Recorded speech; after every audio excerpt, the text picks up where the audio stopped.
بسم الله الرحمن الرحيم لم يكن الذين كفروا من أهل الكتاب والمشركين منفكين حتى تأتيهم البينة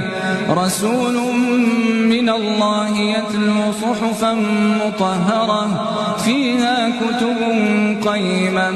وما تفرق الذين أوتوا الكتاب إلا من بعد ما جاءتهم البينة وما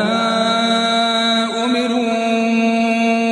إلا ليعبدوا الله مخلصين له الدين حنفاء ويقيموا الصلاة ويؤتوا الزكاة وذلك دين القيمة